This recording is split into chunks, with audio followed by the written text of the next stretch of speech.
సరళ గారు ఒక నిమిషం. ఎస్ శ్రీనివాసరావు గారు గురించి దాన్ని క్రిటిసైజ్ చేస్తున్నారు.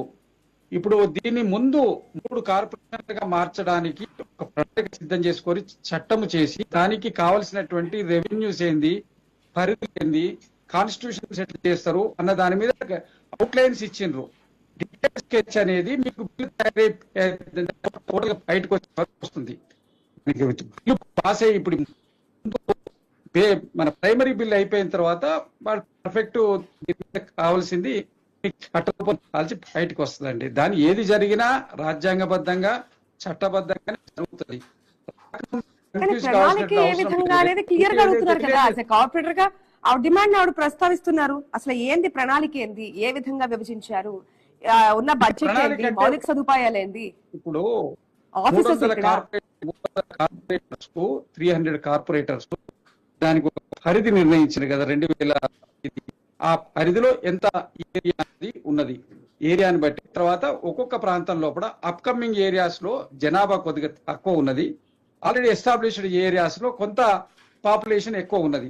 దీని మీద వీళ్ళు కాంట్రడిక్ట్ చేసుకుంటూ మాట్లాడుతున్నారు ప్రతిపక్షాలు. అప్కమింగ్ ఏరియాస్ లో ఇప్పుడు కొన్ని చోట్ల విల్లాస్ వస్తున్నాయి, కొన్ని చోట్ల ఇంకా మళ్ళీ మీకు రాజకీయ సంక్షేమం కోసమే అనేది. టాక్సెస్ గురించి ఏమైనా క్లారిటీ ఉంది శ్రీనివాసరావు గారు?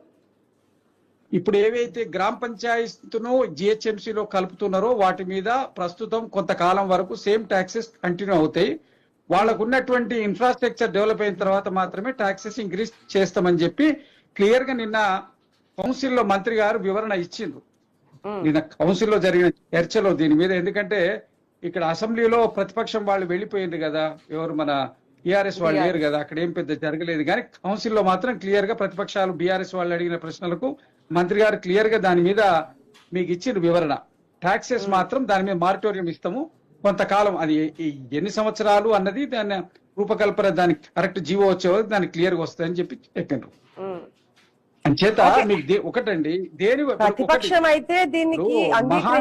మహానగరం ఏర్పడే దాంట్లో భాగంగా కొన్ని కన్ఫ్యూజన్స్ ఉండొచ్చు, క్లారిటీ బయటకు వస్తుంది.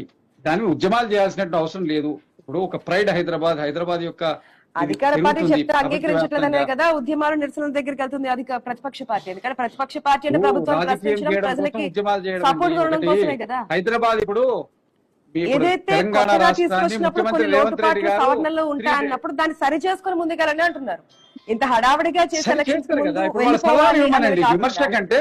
ఏ విధంగా సదుపాయాలేంటి, ఆఫీసెస్ ఉన్నారా లేరా, ఇవన్నీ ఎట్లాగా, ప్రజలకు ఇబ్బంది పడుతున్నారా, ఇవన్నీ చూసుకోకుండా ఏ విధంగా ముందుకెళ్ళిపోతారు? 300 డివిజన్ అని చెప్పుకోవడానికి బాగానే ఉంటుంది, కానీ ఆలోచిస్తే కనుక ఎన్ని ఇబ్బందులు ఉన్నాయనేది ఒకసారి ఆలోచించాలి అనేది వాళ్ళు చెప్తున్నటువంటి మాట. చూద్దాం మరి, ఎందుకంటే ప్రతిపక్షాలు విమర్శిస్తున్నా అధికార పార్టీ అయితే ముందుకెళ్తుంది.